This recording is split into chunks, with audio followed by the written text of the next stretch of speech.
Alright, what's up? It's here, and of course, welcome back to the channel.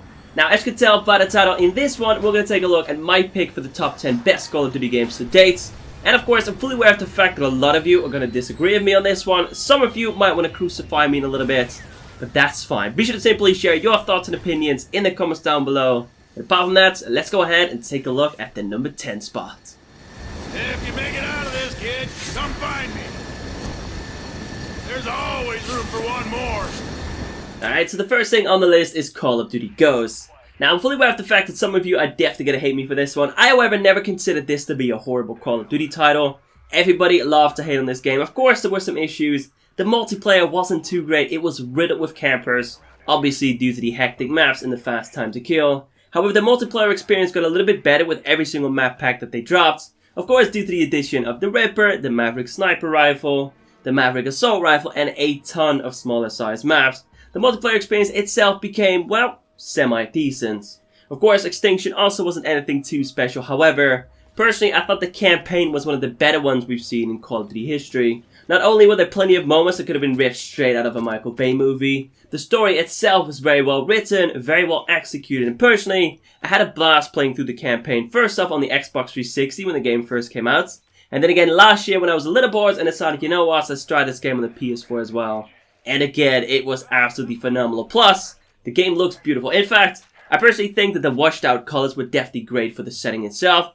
Made it really feel like you were stuck in a war zone, so that too is of course definitely a plus.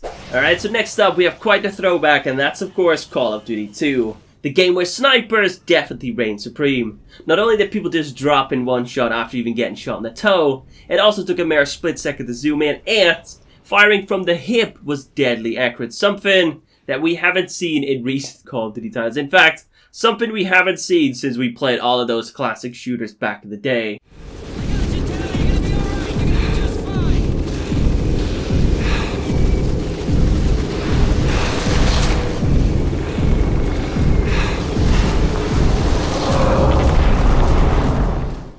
Now, of course, I'm going to casually assume that most of you never played this game, seeing as it came out in 2005.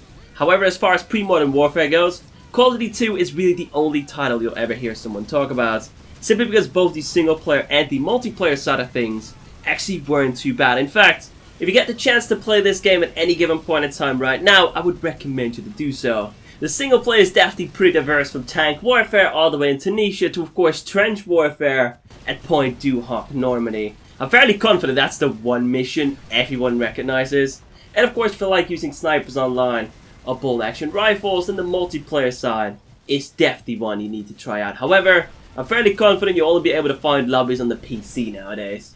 Alright, so next up at the number 8 spot we have Advanced Warfare. The game that launched Call of Duty into the future, of course, for better or worse. Now, nothing about this game was too amazing in my eyes. The campaign was decent, zombies was actually pretty damn fun. However, at times it just seemed like a cheap knockoff of Treyarch's take on it. And of course, skill-based matchmaking definitely sucked all the fun in the multiplayer of me. Of course, a very competitive match every once in a while is something I can definitely get into, but having to try my ass off 100% of the time just wasn't really my cup of tea. Anyway, they did, however, give us exactly what we've been asking for years, and that's of course quote-unquote something different. Now, the movement system might not have been for everyone, but personally I thought it was a nice change of pace. Plus, the introduction of weapon variants made coming up with content a heck of a lot easier. I mean, I of course did my Elite Weapon Showcase series, Elite Weapon Wagers, Elite Weapon Roulette, and all that jazz. I had a blast over here on YouTube. And of course, after that, the money grabbing began, advanced supply drops, clickbaiting. We all know it, but hey ho. Let's remember this game for the good things that it brought. Anyway, so next up at the number 7 spot, we have Black Ops 3. Now, of course, as all of you know, I'm not a huge fan of this game. I think I made that pretty clear over the last year or two. However, I can appreciate this game for what it is. Of course, from a critical standpoint and a sales standpoint, this game was definitely a huge success. Plus, over here on YouTube, the Call of Duty community definitely flourished. Now, in terms of the campaign, I expected them to basically continue where Black Ops 2 left off. However, that is not quite what they did. In fact, they did the exact opposite. This game has nothing to do with Black Ops 1 and Black Ops 2. You won't see your favorite characters return, let's say Alex Mason, Frank Woods, maybe even Reznor or Hudson. In fact, they went with an entirely new story and an entirely new cast as well. Now, personally, I think they just wanted to slap that Black Ops title on there just because it's a very successful series. But of course, if you consider this a standalone game, a standalone title, In that case, the story itself actually isn't too bad though. The ending is a very weird one, and honestly, it still makes no sense to me, but I won't spoil that one for you. You're just gonna have to figure that out yourself. Anyway, so next up in terms of zombies, and of course I don't know too much about this. I'm not a huge fan of zombies in Call of Duty just because I get bored very quickly, but I have been keeping track of the zombies community, and just like with Black Ops 2, most of the maps in this game were kind of a hit or miss. Most people either liked it, or most people definitely disliked it. Revelations definitely wasn't a fan favorite, and neither was Setsubo no Shima, but apparently the other maps were received pretty well. And of course, if you like Black Ops 2's multiplayer, then you'll probably like Black Ops 3's multiplayer as well. Or at least if you don't mind the futuristic movement system, because of course most of the weapons are exactly the same as those in Black Ops 2, just with a different name, and the same thing goes for most of the score streaks. So to be fair, I can't even consider the multiplayer side of this game bad. It just wasn't for me, let's put it that way. Personally, I prefer boots to the ground, so because of that, this will never be one of my favorite games, but that doesn't mean it's bad. Not in any way, shape or form.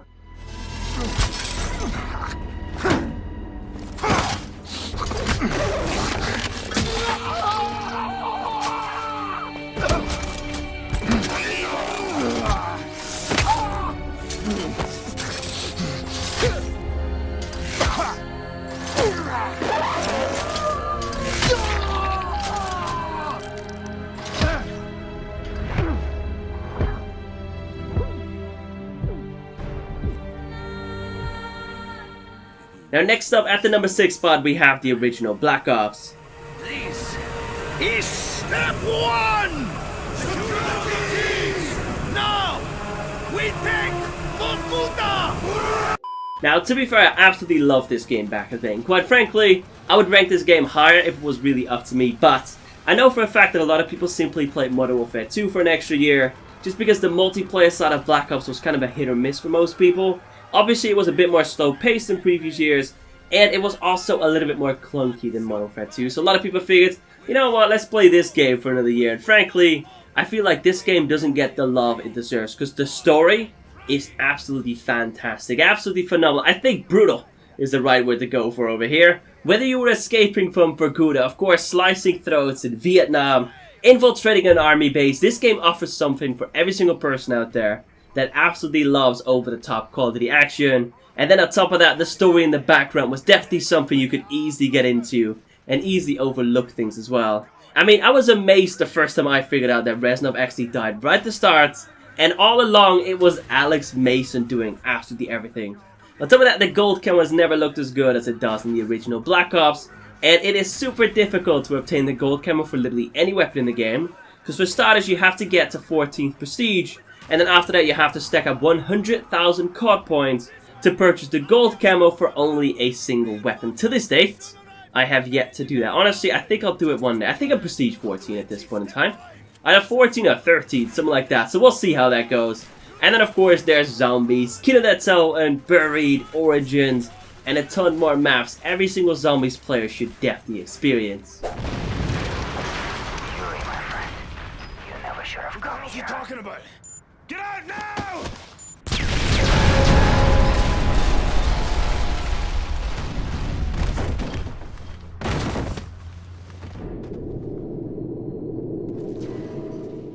Anyway, so next up at the number 5 spot we have Modern Warfare 3. Now of course, as all of you know, I've complained about this game quite a bit in the past. Not saying it's bad or anything like that. I just personally think it's very, very overrated. Now of course, as we all know, this is easily one of the most popular Call of Duty titles to date. And of course, if this was the very first Call of Duty you played, then it's probably going to be one of your favorite ones as well. However, I've always considered this to be kind of a carbon copy of MW 2. Going from Call of Duty 4, of course, to Modern Warfare 2 was a huge leap. But then going from MW 2 to MW 3 just wasn't all that different. Of course, the introduction of Specialists was definitely a very welcome one. And the introduction of the MOAB was definitely something that I thoroughly enjoyed as well. And then on top of that, the story was pretty damn good. Finally putting an end to Vladimir Makarov was definitely very, very satisfying. Anyway, so next up, at the number 4 spot, we have Call of Duty World at War. Now, of course, I'm fully aware of the fact that this game was never super popular. Obviously, the multiplayer side of things is a bit more clunky than that of Call of Duty 4, plus a lot more unbalanced as well. Basically, whenever you jump on World at War, the only gun you ever need to use is the MP40 with the drum magazine. You can use that one to basically mow through your opponents using steady aim, and honestly, that's the only gun you'll ever need. But I wanted to put this one on here simply because I personally consider World at War to be the pinnacle of voice acting in Call of Duty. Honestly, it's phenomenal, both in multiplayer, zombies, and of course in the campaign.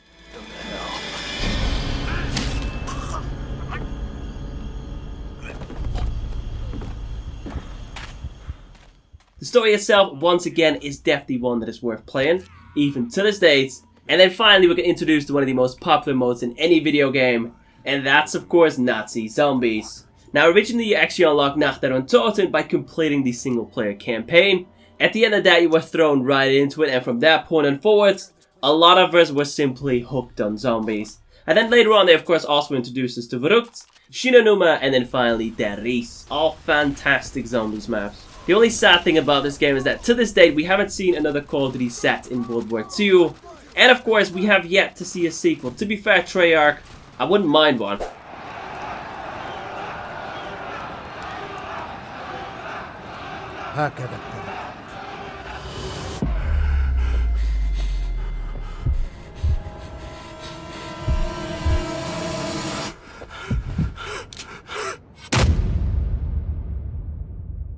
Alright, so next up, at the number 3 spot, we have Modern Warfare. Now, of course, I'm fully aware of the fact that a lot of you want to see this one at the very top, but even though this game was a huge leap forward from Call of Duty 3, which of course it was, and even though this game set the standard for Call of Duty titles these days, what people don't remember is that this game is far from perfect. In fact, a lot of people remembered this when they started playing Modern Warfare Remastered for the very first time. Obviously, the gun balancing isn't on point. For an example, the M16 is more powerful than literally every weapon in this game. Martyrdom's a pain in the ass, Juggernaut's a pain in the ass, Triple Frags is a pain in the ass, and quite frankly, I could go on for a little while. However, at the end of the day, we all had a blast playing this game back in the day, whether it was doing a 1v1 on shipment, trying to hit some no-scopes across the map playing Search and Destroy, simply trying your ass off in a party with your friends, or of course playing the single player in which we got introduced to Soap, who nowadays is one of the most memorable characters in Call of Duty history. Of course, we also got reunited with Captain Price, introduced to Captain McMillan in one of the best missions we've ever seen, all gillied up. All in all, this is a solid Call of Duty, but I don't think it quite deserves the number 1 spot. No! I need help over here! Hold on! Listen! Savimbi, you gotta help! Right! Damn it! Now next up at the number 2 spot, and I'm fairly confident that a lot of you are going to be a little bit surprised, but it's actually Black Ops 2. Now of course, as all of you know, Black Ops 2 is easily my favorite Call of Duty title to date. Hell, I've been posting videos on this game for over 4 years now. It's been a long ass time. Hundreds and hundreds of videos. But of course, as far as the community goes, I don't think this is the most popular Call of Duty title to date. In fact, realistically speaking, it should be ranked either 3rd or 4th, maybe even 5th. I'm not too sure about it, but I figured, you know what? Let's put a little bit of my opinion in here as well. So number 2 it is. Of course, the campaign isn't as strong as that of Black Ops simply because it's set in the future, so it's a little less relatable. However, the main antagonist, Raul Menendez, is one hell of a badass, and you don't get that same experience playing Black Ops. Now, to be fair, I actually put him on my list of top 10 most memorable characters in Call of Duty history as well. So today, I'm not going to talk too much about the campaign, just because I want to leave that for a different video. But if you've not played it to this date, then definitely be sure to do so. Of course, zombies, just like with Black Ops 3, was kind of a hit or miss for most people. Some maps were definitely absolutely fantastic, like Mob of the Dead and Origins. Even playing zombies on Nuketown was oddly satisfying. But Die Rise and Transit were definitely a bit of a letdown. At the end of the day, the reason I like this game so much is because the multiplayer, to me, is the best one we've seen so far. Purely because it's very balanced, even though the snipers are a bit of a pain in the ass, I'll admit that much. It's super fast paced, obviously the maps are vibrant and colourful. And overall, I just have a lot of fun playing this game. In fact, I've reset my stats twice, I've unlocked the diamond camo for every single weapon in this game twice. And to this day, I can still hop on this game and have a ton of fun. And then finally, at the number 1 spot, and surely some of you had already guessed it, it's Modern Warfare 2. The game that got me absolutely hooked on the franchise, or at least the multiplayer side of it. Now, like I said before, going from Call of Duty 3 to Modern Warfare was one hell of a leap, but then again, going from Modern Warfare to Modern Warfare 2 was once again an enormous step. First things first, in terms of kill streaks, we got introduced to the Harrier, the Pavlo, the Predator, the AC-130, the Chopper Gunner, and of course the game-ending nuke. Just like with the original Modern Warfare 2's campaign was also incredibly fantastic and of course very memorable as well. Especially No Russian. That is arguably the one mission everybody and their mother knows about, even if they've never played Modern Warfare 2. Even in that case, they've seen it pop up on YouTube in one way or another. Remember, no Russian.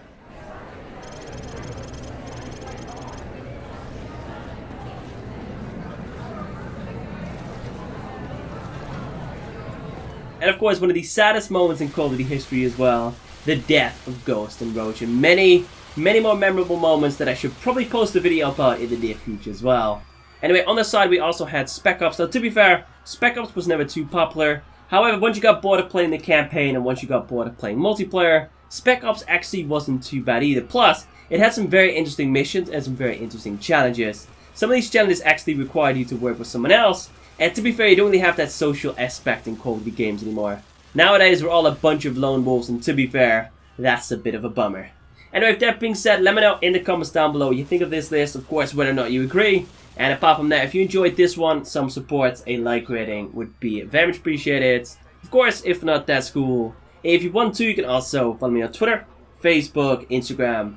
You can find all those links down below in the description. And then finally, in fact, as always, thank you all so much for watching. Thank you for the continued support. And of course, I will catch you in the next one. Take it easy.